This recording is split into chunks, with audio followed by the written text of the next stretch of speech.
Faletrany miarabantsika ny tokantrano manaraka tsy tapaka ny fandarana eto amin'ny TV Plus Madagasikara sy manasantsika ihany koa hanaraka izao fotoana ny fampahalalam-baovao izao hatramin'ny farany. Ny tenako sy Sibela Razamazava miaraka hanolotra aminao ny vaovao amin'izao takariva izao. Miarabanao Sibela. Miarabanao Zakadre Mahery ary miarabantsika rehetra mpanaraka ny vaovao ny TV Plus Madagasikara maniran-tany amin'izao ora iresanay izao. Ireo lohatenim-baovao tapany voalohany hoentina amintsika ary miantso ny olom-pirenena tsirairay mba hanaraka ny ara-dalàna amin'ny fanendrena na fanesorana ireo olom-boafidy sy olom-boatendry ny ministry ny atitany sy ny fitsinjaram-pahefana androany. Misy dingana maro no ahafahana manendry na manala olona iray amin'ny andraikitra izay sahany ny anivon'ny fokotany na amin'ny tanàna iray ka tokony hoajaina izany, hoy ny ministra. Midina an-dalambe ireo mpianatra mpitsabo androany nanohy ny fitakiana nataon'izy ireo tamin'ny iray volana lasa mitohy ny tsy fisian'ny fiandrasan-draharaha na ny service zéro eny anivon'ny hôpitaly Mpanjakana, hoy ireto mpianatra mpitsabo ireto. Tapany faharoa amin'ny lohateny miverina manomboka androany ny fampianarana ny anivon'ny sekolim-panjakana tao aoriana ny fiatoana noho ny fitokonan'ny mpampianatra efa ho iray volana sy tapany. Tsy maintsy isy ny fanenjehana ny fahatarana ny fandaharam-pianarana hoy ny tale général ny tale ny CEG Antanimbarinandriana. Afarany dia manaraka fitsaboana mafy mamirako Vatomanga tao aoriana ny fandidiana azy nandalo fandidiana angioplastie tao amin'ny hôpitaly Victoria androany alatsinainy. Maraina ny mpandrarama amin'ny Vatomanga rehefa nahita amin'ireo mpitsabo fahatsitsiana lalandra roa ao aminy. Andinindin-baovao avy hatrany ary miantso ny olom-pirenena tsirairay mba hanaraka ny ara-dalàna amin'ny fanendrenana fanesorana ireo olom-boafidy sy olom-boatendry ny ministry ny atitany sy ny fitsinjaram-pahefana androany. Misy dingana maro ahafahana manendry sy manala olona iray amin'ny andraikitra izay sahany eny anivon'ny fokotany na amin'ny tanàna iray ka tokony hoajaina hatrany izany, hoy ny ministra. Tsy maintsy hojerena ihany koa ny fanatsarana ny tena fitsinjaram-pahefana marina mba hisorohana ny lesoka izay nisy teo aloha taorian'ny fampiatoana ireo lehibe ny faritra kosa indray dia isy ny fanendrenana vaovao izay ho atao ho hatrany ny fanazavany Romy ary manana fitandremana tsara. Manoloana savorivory sy korotana amin'ny tranga amin'ny fampiatoana amin'ny asany sy fipokotany sy ny fanesorana ben'ny tanàna ataon'ireo olona mitaka izany amin'ny faritra maro eto Madagasikara dia miantso ny olom-pirenena rehetra mba tsy hivoaka amin'ny ara-dalàna ny ministry ny atitany sy ny fitsinjaram-pahefana. Maro izy didingana tsy maintsy arahina amin'ny fanendrenana fanesorana tokony andraiki-mpanjakana ka mila hajaina izany. Kelinay zany mpakasika amin'ny resaka hoe fokotany commune izay mety hoe toerana sasatrasany mety misy korotana kely na mpisabovona kely dia ny telinay dia hoe alaotsika mijanona amin'ny fanarahan-dalàna foana.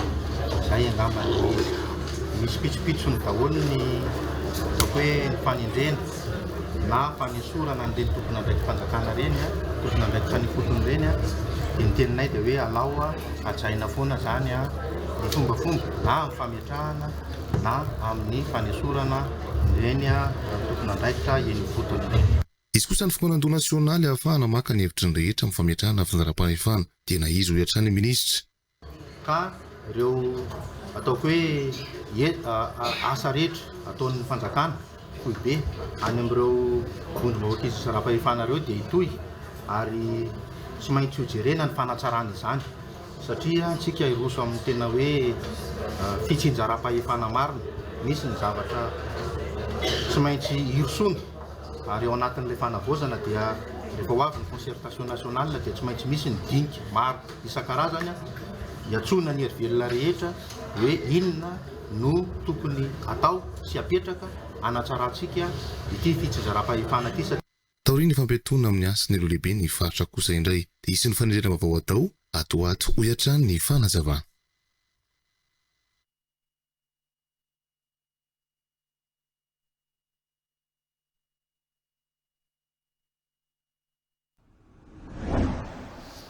Fa niverina nidina an-dalambe ireo mpianatra mpitsabo androany nanohy ny fitakiana ataon'izy ireo tamin'ny iray volana lasa.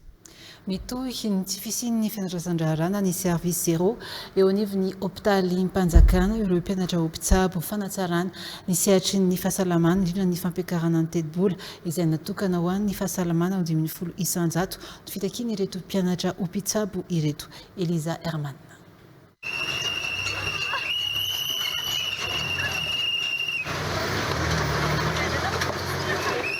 Tsy hijanona ny tola raha tsy mivaly ny fitakiana ireo mpianatra mpitsabo izay nanao hetsika am-pilaminana ny aingana avy eny Ankatso androany mitohy indray araka izany ny tsy fisian'ny fiandrasan-draharaha na service zéro eny anivon'ny hôpitaly Mpanjakana.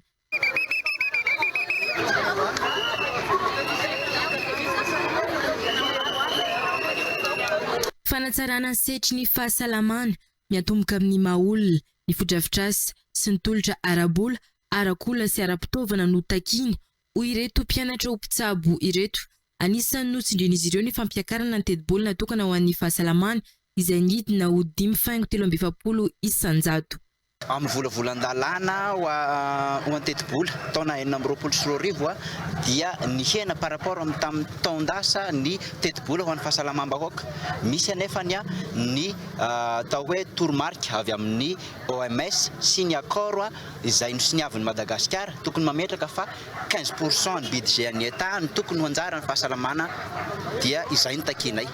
Tsy hijanona ny tola raha tsy mivaly ny fitakiana ireo mpianatra mpitsabo izay nanao hetsika am-pilaminana ny aingana avy teny Ankatso androany mitohy indray araka izany ny tsy fisian'ny fiandrasan-draharaha na ny service zéro eny anivon'ny hôpitaly Mpanjakana.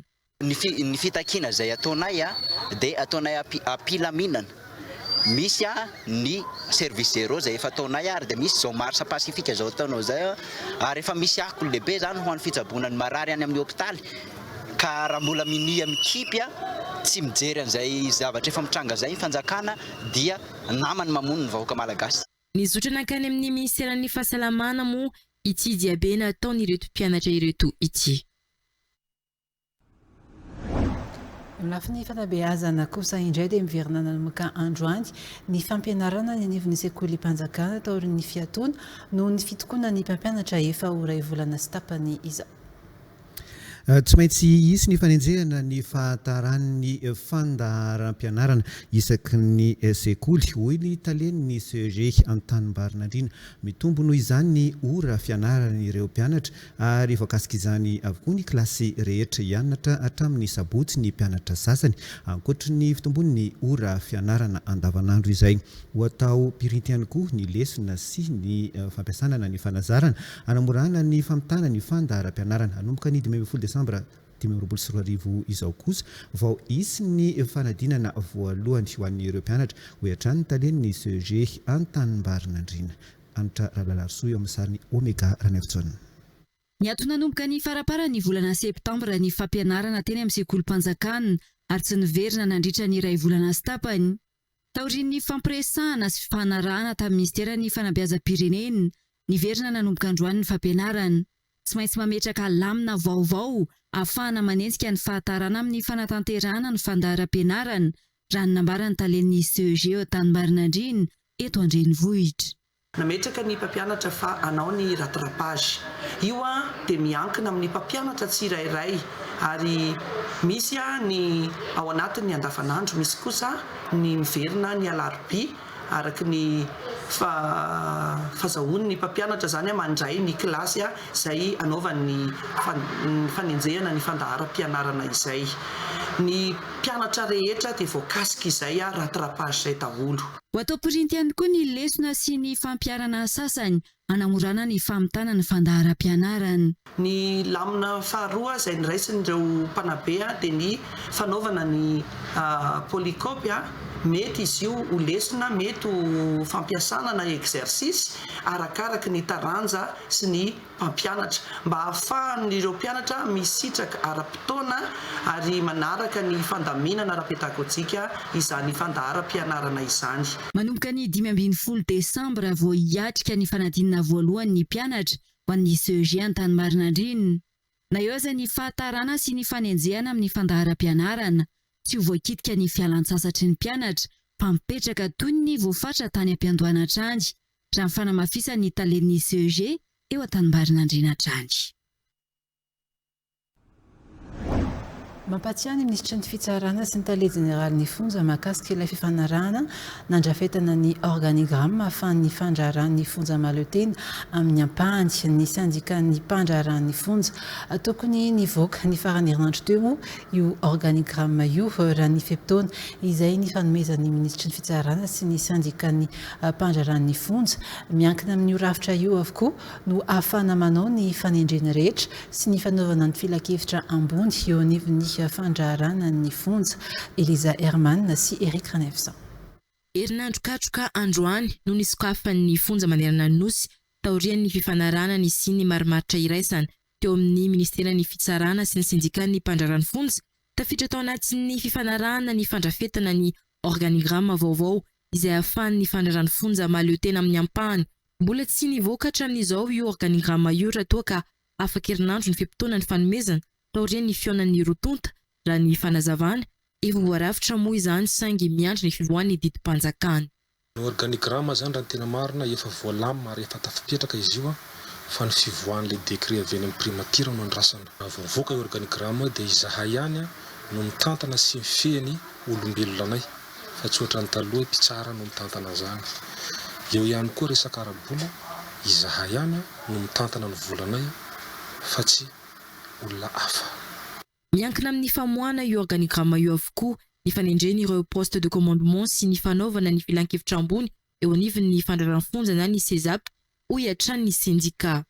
Amantonany maro iren'olona any amin'ny poste de commandement regny eo ihany koa efa olo ny fitondrana teo aloha nakabeazany izay mila rotation. Eny mila mihitsy koa raha sasany fanovana mihitsy. Izay fanovana zay nefa tsy maintsy miankina amin'ny CESAP, conseil d'administration pénitentiaire. Izay CESAP zay nefa amizao mandraky androany mbola tsy ahitana sorotsoritra. Raha na eno zay fa ohatrany efa mandeha raha ny CSM fa ny CESAP eo anivon'ny fandrarana fonja mbola tsy mandeha. Nefa izany zavatra zany tsy afaka atao raha tsy mivoaka ny organigramme. Mahavelom-boly kosa ny fampanantenana nataony ministry ny fitsarana mahakasika ny fangatana ny fahazahoana ny sekretera-mpanjakana miadidy ny fandrarana fonja ho hiatrany ny syndicat. Fataorin'ny fialan'ny Madagasikara tsy filohan'ny SADC dia namoaka fanambarana mifandraika amin'izay ny SADC ny farany herinandro teo. Nanamafy araka izany ny vondrona SADC fa ny filoha colonel Michael Andrenirina no filoha mpikambana ao amin'ny vondrona ity izay isolitena ny Madagasikara i Afrika Atsimo kosa no filoha mpitantana vonjimaika ny SADC amin'ny alalan'ny filohany midika ho fangatavany vondrona iraisam-pirenena ny fitondrana ankehitriny izany makany amin'ny fanavaozana ity fanambarana ny vondrona SADC ity hoy ny mpanara-baovao politika Zo Rabarjon. Ny voalohany volana novambra 2024 namoaka fanambarana ny fiadidina ny fanavaozana ny Republika fa tsy tazona intsony ny fitantanana ny vondrona SADC i Madagasikara izay andraikitra noraisina nanomboka ny 17 Aogositra nandritra ny fihaonana an-tampony fa 570 ny vondrona SADC sy ny gouvernementan'ny SADC. Izany fanapaha-kevitra izany dia maneho ny faniriany tompony andraikimpanjakana malagasy hifantoka amin'ny ezaky ny firenena amin'ny fanavaozana ny Republika. Ity fanapaha-kevitra ity dia tsy manala mihitsy ny firaketany Madagasikara amin'ny SADC. Ny farany herinandro teo kosa nefa dia namoaka fanambarana ny SADC fa misolo tena ny Madagasikara ao anatin'ny vondrona SADC ny filoha colonel Michael Andrenirina ary mbola mpikambana ara-dalàna ao anatin'ny SADC i Madagasikara. Fanapaha-kevitra izay nambaran'ny filohany anteny mera-pirenena sy teny Randriana Solomiaiko tao anatin'ny page Facebookiny fa tsy ny filoha teo aloha Andry Rajoelina intsony no filohan'ny SADC manomboka izao ary mampiseho mazava fa voasolo ara-dalàna ny fitondrana teo aloha ary tafapetraka amin'ny toerany eo amin'ny sehatra ara-diplomatika sy ara-politika ny fitondrana vaovao makany amin'ny fanavaozana sy fanorenana ifotony any Madagasikara. I Afrika Atsimo kosa no filoha mpisolo toerana vonjimaika araka ity fanambaran'ny vondrona SADC ity. Ireo filoha-mpanjakana any amin'ireo firenena misa enina sy ny mpanjaka ty Afrika no misolo tena ny fireneny avy ao anatin'ny vondrona SADC hoy ity fanambarana ity. Na dia teo aza ny tsy fandraisana ny andraikitry ny filoha-mpitarika ny vondrona SADC dia nilaza ny fiadidina ny fanavaozana ny Republika ny mbola maneho hatrany ihany koa ny fahavononana amin'ny fiara-miasa amin'ny vondrona SADC araka ity fanambarana nivoaka ny 2 novambra 2024 ity. Zao sika dia anaraka ny resabe.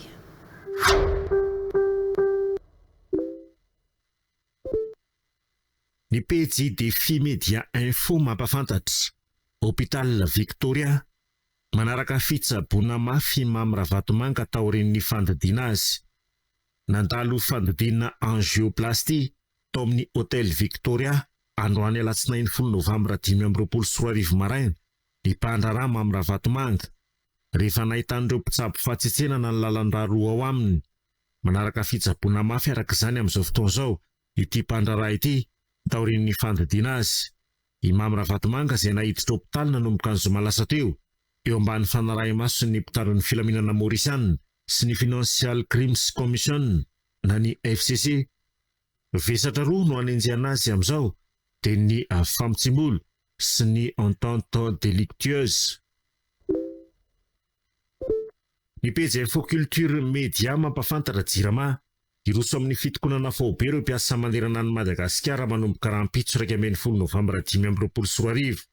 Tsy mankasitraka ilay sata vaovaon'ny Jirama ka mitaky ny fanafoanana izany ary fanalanan'ny Ronwes Siotale Generalin'ny Jirama no angatahan'ireo mpiasa araka ny nambaran'izy ireo androany teny sonerana.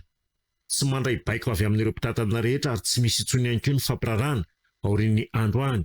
Hoy Ratovy Mananarivo Anmora tarika ny sendikan'ny mpiasan'ny Jirama. Iroso amin'ny fitokonana faobe araka izany izy ireo manomboka rahampitso talata 10 novambra 2024 amin'ny 9 ora maraina. Tsy misokatra avokoa ireo masovon'ny Jirama rehetra manerana ny Madagasikara ka hampiatra ny service zero ireo mpiasa araka ny nambaran'ity mpitarika ny sendikan'ny mpiasan'ny Jirama ity. Ny pejy Soatrans Plus mampafantatra lalana Ambatolampy Antsirabe amin'izao fotoana izao.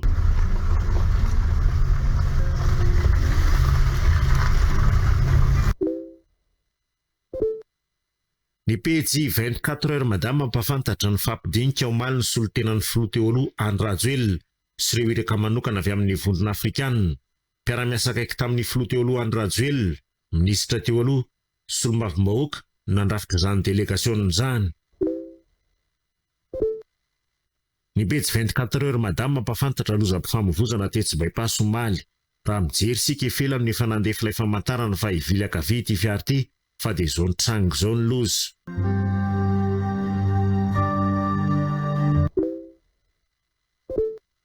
Ny pejy Edy Rambikason mampafantatra RN2 lozam-pifamoivoizana. Fiara sprinter iray mpitatitr'olona tana Tomasina nifantoana tamin'ny fiara be mpitatra solika Tomasina tana teny amin'ny manodidina ny Sambaininy. Ny sabotsy 4 novambra 2024 tokony tamin'ny Enora.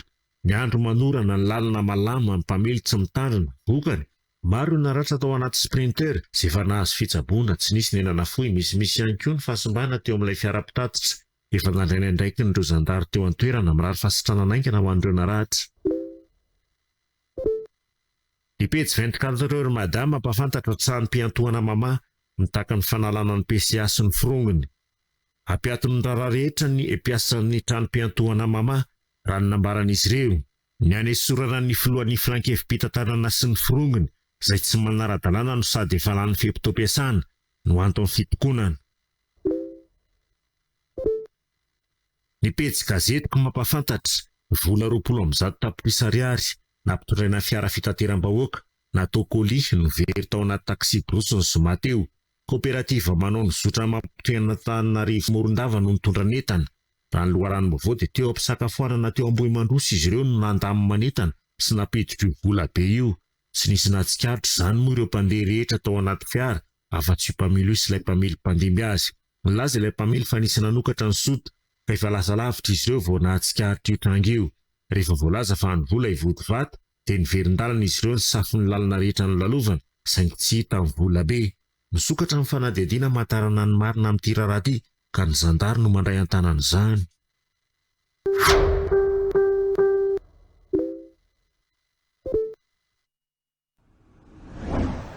Eo amin'ny lafiny politika kosa indray dia tsy valifaty no miseho eto amin'ny firenena amin'izao fotoana izao fa fanenjehana ny tsy ara-dalàna ho ny filohan'ny antoko Ty Tanindrazana Tahina Razafinjoelina. mifanohitra tanteraka amin'ny valifaty ny fisian'ny tsy maty manotana na ny impunité ka tokony anao ny asany amin'ireo izay nandika ny lalàna teo aloha ny fitsarana tafiditra ao anatin'izany fandikan-talàna izany raha ny nambarany ny fanomezana tombony amin'ny tsenam-barotra ny fanaovan'ny olon-tokana ampimamba eo amin'ny tontolon'ny fandrarana ary ny fanararaotapahefana fitsarana maleo tena tanteraka ary miala lavitra ny politika no ampiarina amin'ireo tsy manara-dalàna ireo ialana amin'ny resaka valifaty ho hatrany tahina raza finjoelona mika nandrembon'olaza eo amin'ny sariny Ismaël Andrianjafinaina. Manana fanantenana ny ahitan'izao fitondram-panjakana mijoro izao vokatra tsara ny antoko-ty tanindrazana ho ny filohany tahina Razafinjoelona. Tsy manana olona ao anatin'ny governemanta vaovao ny antoko-ty tanindrazana saingy tsy nitoerana ny tanjony fa misy hevitra vitsivitsy fampandrosoana natolotra mpanetretena hoy tahina Razafinjoelona. Voray ireo hevitra ireo ary misy ampiarin'ny fitondram-panjakana ankehitriny ho ny fanazavana. Anisan'ny mananimba ity firenena ity hoy izy ny fanompoana olona fa tsy ny fanompoana hevitra. Nafinahitra izy ny nahita ny ministry ny fitsarana ny laza fa hajanona amin'izay ny a priori sy ny fanenjehan'olona tsy misy prova. Midika izany fa makany amin'ny fanarahan-dalàna ny firenena. Io tsy fanarahan-dalàna io no tena olana fototra ka mahombo ny firosoan'ny fitondram-panjakana amin'ny fanapahan-kevitra hoy tahina Razafinjoelona. Tsy valifaty no miseho tamin'ny firenena amin'izao fotoana izao fa fanenjehana ny tsy ara-dalàna hoy ny fanazavana. Tsisy mahasoa, tsisy zavatra azo amina valifaty izany.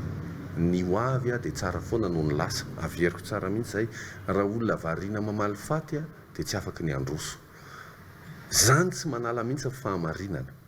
Ataovy ara-dalàna ny zavatra rehetra dia alefaso mandeha fitsarana mahefa. Izay ny tenenike zava-dehibe ny antsoroan'ny ministra ny fitsarana eo. Aleo andeha fitsarana mahefa ara-drarina, marina dia mandeha ho azy tsisy vengeance izany. Fitsarana tokony atao tsy tokony fitsarana politika fa fitsarana tena teknika mihitsy. Jerevana ny tombam-bidan'ireo tsena na azahoan'ny olona sasany mety vola be. Rehefa hita fa meo papana kosa tsy hitako izay olana kosa. Nambarany tahina Razafinjoelona fa voatapabolona ny governemanta ka tsy mbola ampy hitsarana azy io fe-potoana io. Tsy mety ihany koa izy izany tonga dia miroso any amin'ny fifidianana izany. Mbola fotoana fametrahana ny lasitra izao hoy tahina Razafinjoelona. Iza ny olona hoy tsara governemanta ao anatin'ny tapabolana na orinasa tsy miankina ireo tsaraina anaty tapabolana tsy efa maty. Ka amiko ny fotoana izao tsy fotoana ny fitram-pitenenana hoe mety io na makaizy io na tsy makaizy io fa miara-miasa aloha izao. Lazaka ihany koa tahina Razafinjoelona fa tsy misy firenena mandroso izany raha tsy mahazo ny fankasitrahany iraisam-pirenena. Hevitra diso tanteraka izy ny fivoizana fa tsy ilaina ny fankasitrahany iraisam-pirenena. Isamaraina ny alatsiny hatramin'ny zoma ny sivora sasany no anarantsika ny fandarana demokrasia mivantana amin'ny Radio Plus 100.2 FM itondran'ireo mpisehatra ny fomba fijeriny ny toeram-pirenena sy ireo vaovao izay malaza eto amin'ny firenena andeha hoarantsika ary ny santionana izay nisongadina tamin'ity andro an'ity. Demokrasia mivantana. Fandarana mivantana amin'ny Radio Plus 100.2 FM. Isanandro amin'ny sivora sasany maraina. Dada Tokorieva ny Tsimdrano, ankasitrana ny fanomezana trano ho an'ny mpianatra, saingy tokony hikady tsara an'izany ireo mpianatra izay hiditra ao. Ny trano eny tsara sotra tena mety le izy akatitahako raha za manokana zao mety ampy le izy satria mba tsy ho an'ny hafa zany le hafa ty firenena zany tsy ho an'ny fianakavinda ihany na fianakavinda ihany no mitao satria tany fanjakana no nanorenan'ny hoe fitondrana teo alohan'io toerana io. Ny zava-trangatahako fotsiny ho an'ireo mpianatra dia mbola mafisiko araka ny teny-namana teo aloha teo tetsaina aloha mandray mivantana tany tsara ianareo ny fahefana tany tsara ianareo dia ataovy ohatra ny trano ny iranareo io no ivoahanareo rehefa vita ny fianarana. Tsaroko tsara nefa fa tsy natao io mandrakizay ianareo fa olovain'ny taranaka ireo trano ireo. Izany hoe natao ho an'ny mpianatra.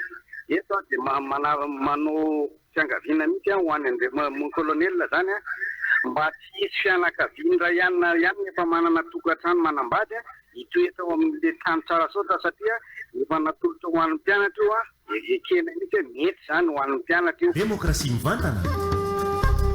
Monsieur Lalavane Kazimanga, raha nanao ny tsinety ireo ben'ny tanàna dia tokony ho tsaraina araka ny nataony raha misy ny profo mazava.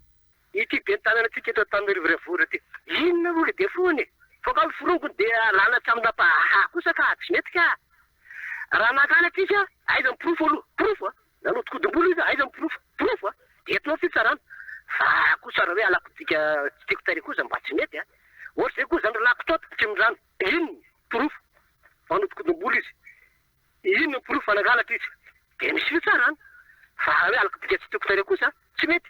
Démocratie mivantana. Monsieur Radelarsan avy any Talatamaty tsy tokony ho lany andro ifanenjika intsony isika fa ny fanohanana izay efa eo no tokony atao raha te handroso. Andro amin'ny adevitra be sika hoe nanongany zao hoe amparotolo le finantsy io eo raha te mitandrazana ka ty afandroso mitana dia omena hevitra dia asompiana dia eo aloha fitondran-teza mihitsy io tia hoe mpanohatra zao ndia rehefa mitonga amin'ny fitondrana ny olona kiray dia mpanohatra avao niny. Démocratie mivantana. Fandarana mivantana amin'ny Radio Plus 100.2 FM. Isanandro amin'ny sivy sy sasany. Araka ny narahantsika azy tamin'ny dokam-barotra farany teo dia manomboka androany 10 novambra ka hatramin'ny 17 ny volana desambra 2022 araka izany etsika tike royane mampilalao antsika mpanjifa rehetra ny royane phone amin'ny fikarakarana ny lalao tike royane tike tombola izy ity ka hitanao manerana ny box ny phone royane phone rehetra toy ny box T19 soarano sur box 249 119 ary ny L08 ao amin'ny Golden Center Peorirky rehefa manjifa ao amin'ireo box ireo ianao dia mahazo facture ka facture iray azahoana tike royane iray.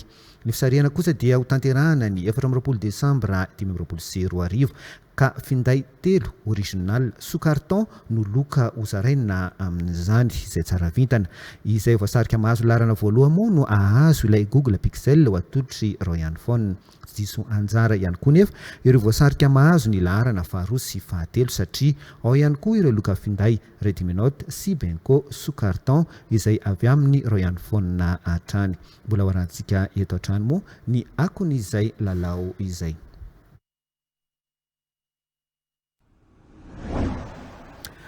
Fantanterana androany ihany koa ny fanaovana ny fifanarahana fiara-miasa eo amin'ny ASEP Madagasikara sy ny Tanatec fiara-miasa ara-barotra izy ity izay natao ho fitsinjovana ny malagasy rehetra tsy ankanavaka ary indrindra ireo orinasa maro arak'izany ireo tolotra ao anatiny ity fifanarahana ity anisan'izany ny fanamorana ny fanjifana ny herinaratra azo avy amin'ny herin'ny masoandro izay afaka alotsy kelikely eny amin'ny ivitoeran'ny ASEP Madagasikara fa ny Soa Rakotonirina. Natao androany fa 10 volana novambra 2022 ny fanaovatsy ny fiara-miasa eo amin'ny Tanatec sy ny ASEP Madagasikara. Ity fiara-miasa ity dia miopana bebe kokoa amin'ny fanamorana ny fanjifana ireo tolotra misy eo amin'ny Tanatec, anisan'izany ny herinaratra azo avy amin'ny herin'ny masoandro. Mitovy moa ny tanjona eo amin'ny rotonta na tonga izao fiara-miasa izao dia ny hanamorana ny fidiran'ny herinaratra amin'ny alalan'ny kit solaire ao an-trano ampiroborobo ny fiainana maharitra.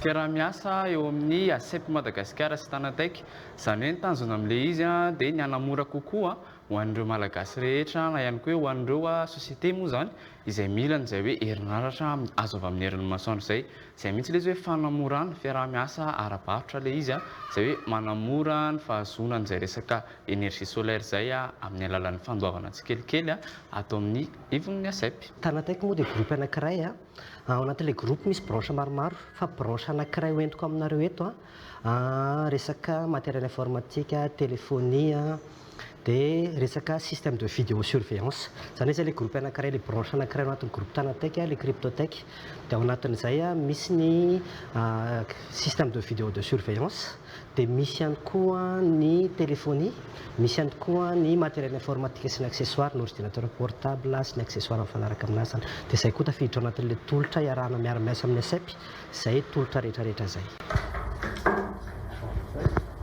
Merci,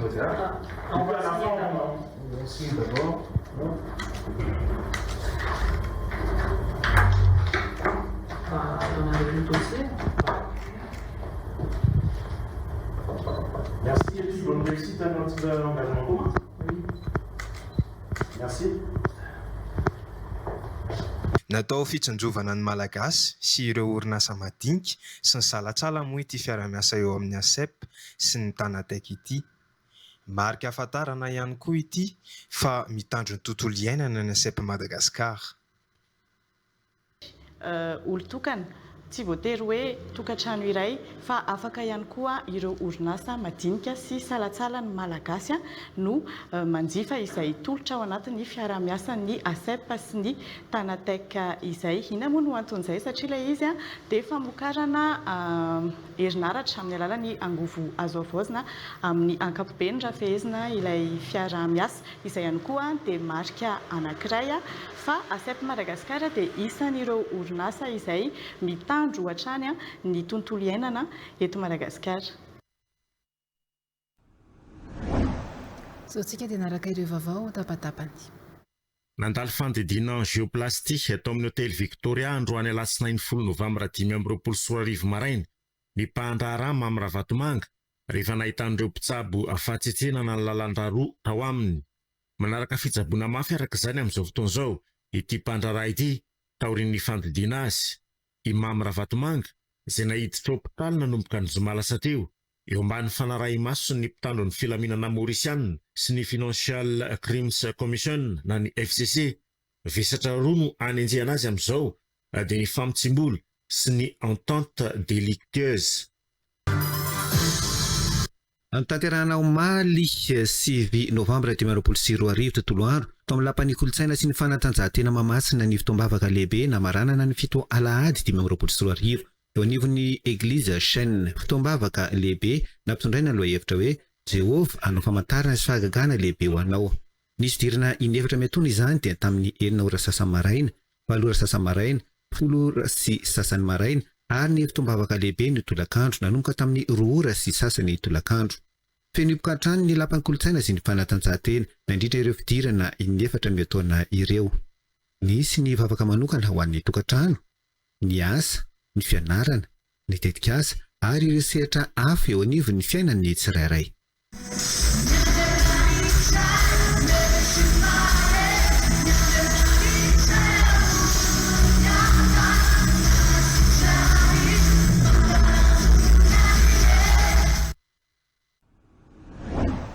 Efa nametraka paikady ny eo anivon'ny BNGRC amin'ny fiatrehana ny fitopahavaratra ny taona 2024 sy 2024 ity. Anisan'izany ny fametrahana mialoha ireo fitaovana entina anampiana ireo faritra mena izay mety ho lasipatra izany. Natao tany ny birao fibeny BNGRC androany ny lanonana fifamindram-pahefana teo amin'ny tale généraly teo aloha sy ny tale généraly vaovao entatana amin'ny BNGRC.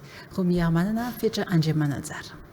Araka nefa navoakan'ny foibe famantarana toetrandro fa dia mety hisy rivo-doza roa na telo andalo eto Madagasikara mandritra ny fitopahavaratra. Noho izany indrindra no antony nahatonga ny eo anivon'ny BNGRC nametraka diany izao ireo paikady hoentina hanamavanana ny vokatra ny rivo-doza izay andalo eto Madagasikara. Anisan'izany ny fanafainganana ny fametrahana ireo fitaovana hoentina miasa eny anivon'ireo faritra ahena ho tena ho voakasika ny rivo-doza.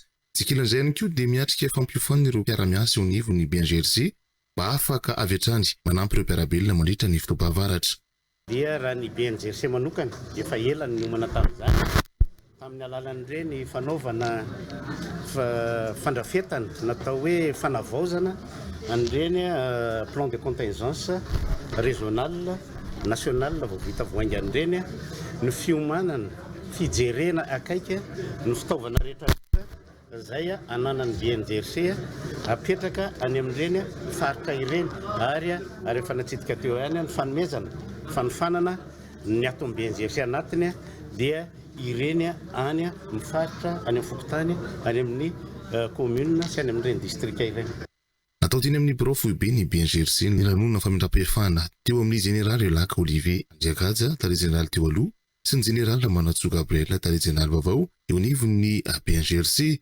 Tonga narotrona izany ny ministra piain'ny BNGRC Rakotonandrasana Antra Volazara Tiaray, ministra ny atany sy ny fidara-pahefana, ny ministra ny folondary, ny ministra délégué miadidina ny Gendarmerie-pirenena, ifolohan'ny filakevina an-tany eo anivo ny BNGRC sy ireo mpiara-miombona antoka rehetra.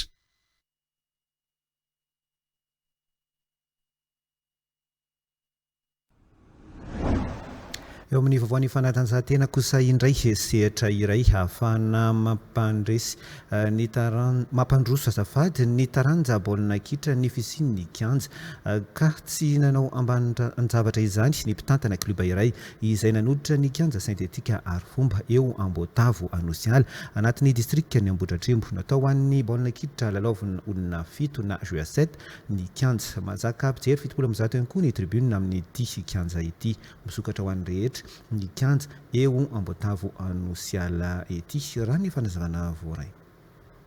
Sehatra iray ahafahana mampandroso ny taranja baolina kitra ny fisian'ny kianja. Tsy nanao ambanin-javatra izany ny mpitantana kluba iray ka nanokatra ny kianja syntetika Arifomba eo Ambotavo Anosiala anatin'ny distrikta Ambohidratrimo. Ny filomanosana tao anatin'ny tontolon'ny baolina kitra sy ny fanotantarana kluba nandritra ny fotoana maro ihany koa nahatonga ny fanokafana ny kianja ho ny mpitantana ny toerana. Natao hoan'ny baolina kitra lalaovin'olona 7 na jeu 7 ny kianja mazaka ampijery 70 ny tribune amin'ity kianja ity misokatra ho an'ny rehetra ity kianja eto Ambotavo Anosiala ity. Anisan'ny volavolaina teto amin'ny club Ilama mpiantsatokazon'ny Scorpion izay efa mpanazatra eto ihany koa amin'izao fotoana izao. Ny kianja zany ny fisian'ny toerana ohatra zao zany anisan'ny manampy be da be ty Ambohidratrimo satria raha ny kianja ity zany tsy ampy fa noho ny fisokafana zao kianja ilalaovan'ny tanora zao zany dia manampy tosika ho an'ireo tanora. Maro tokoa ny petit baolina kitra ety amin'ny faritra Ambohidratrimo, indrindra ety amin'ny faritra Anosiala, ety eto amin'ity toerana ity moa zany Ambotavo.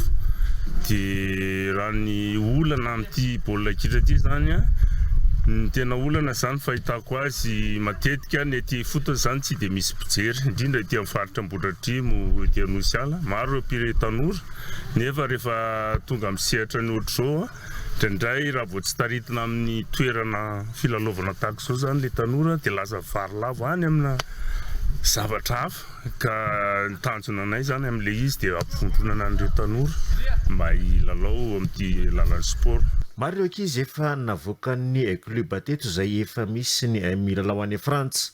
Misy ihany koa ny mpilalao any Thaïlande ary izao amafisina amin'ny alalan'ny fisokafan'ity kianja syntetika Arifomba eto Ambotavo Anosiala ity ny fampandrosoana ny taranja baolina kitra misokatra ho an'ny rehetra ity kianja ity. Raha-tany loha maro lefilefo ny tanora ity amin'ny faritra Ambohidratrimo dia miezaka izahay tanora ity Ambohidratrimo miezaka ny ex équipe nationale taloha mampifondrona ny tanora satria be da be ireo zokinay ety amin'ny faritra dia mba mitaiza tanora ary hampiakatra avy laza izany faritra Ambohidratrimo izany. Izy ity zany dia kianja atao ezana amindronana an'ireo tanora ety amin'ny faritra ity satria manampy tosika be da be ho an'ireo tanora ny fisian'izao kianja izao ka dia raha ny traikefa zany dia anisan'ny mizara traikefa amin'ny tanora ety amin'ny faritra Ambohidratrimo ny tenanay satria be ny efa natao tany aloha dia amin'izao fotoana izao zany mampita traikefa amin'ireto zandrikely ety ifotony ety zany. Tonga eto amin'ny fotoana ny voambolana isika izao.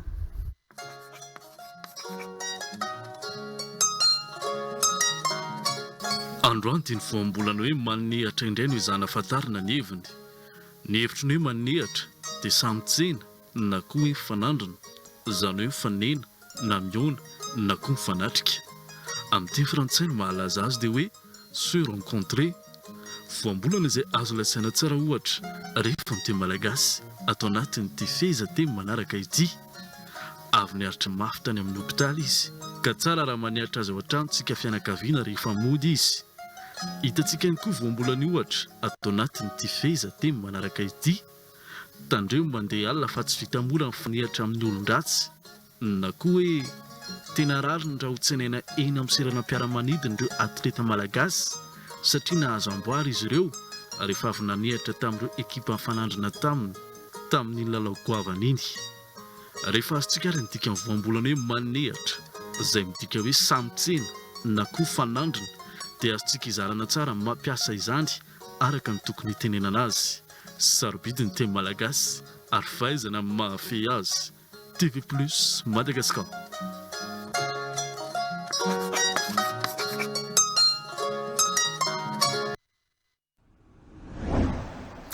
Andindray ary isika zao anaraka ny eo ara hoe. Wow, Choco. Rose et sucré, Choco Balls, cornflakes nature. Quel sera votre préféré? Fabriqué avec fierté à Madagascar. Nutrifood, mangez bien, mangez sain. Sini. Orange, Ewanilano. Nolchawana. Moteur, action.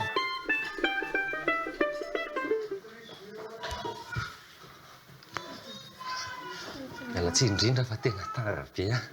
Oe, to tara be ianao vao tonga fa andro amin'ny firy zao. Tena manana olana be a. Inona le olana mipetraha alona? Za resaka mbola mbo hiangavy aminao mba sao dia mba afaka tsy miasa aloha ny andro any sarapitsy fa. Fa misy inona?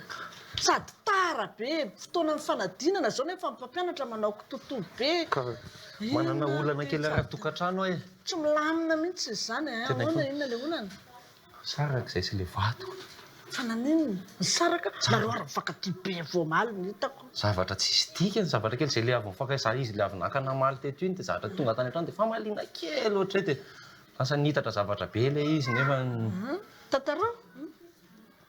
Le raha avy teto iny izay tonga tany an-trano dia famalimaly kely, famaliana kely fotsiny dia ohatran'ny opaopaiko kely izay izy. Opa kely fotsiny nataoko. Manopa ve misy hoe kely zay tolazainao kely daholo ty rehetra rehetra ty? Valiany tapoka dia ohatran'ny sendra vao felako kely ohatr' izao izy dia nidona kely tamin'ny rindrina dia kika kely izay teto. Dia lasa nihitatra kely le izy dia lasa kely daholo zavatra tantaranao fa zavatra ataonao grave be ane zany e. Fa izy ankehitriny felaka kely, nanopa kely, torana kely izy avy eo. torana kely.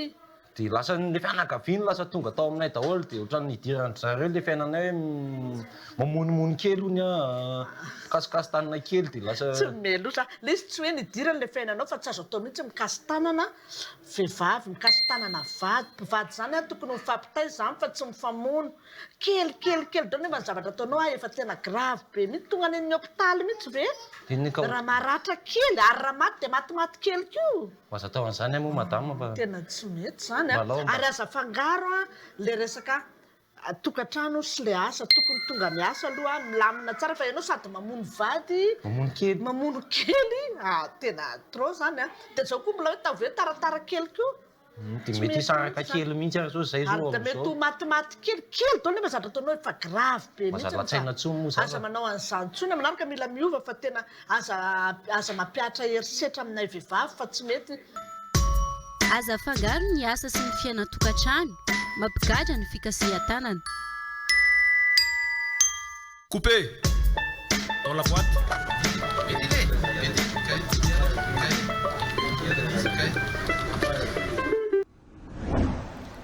Mikasika amin'ny fidirana amin'ny vanim-potoam-pahavaratra ny songadina hoentiny ny sibelaratra dia mazava amintsika ao amin'ny ity androany ity. Tena kosa mametraka veloma ho any manaraka indray veloma ary tompoko.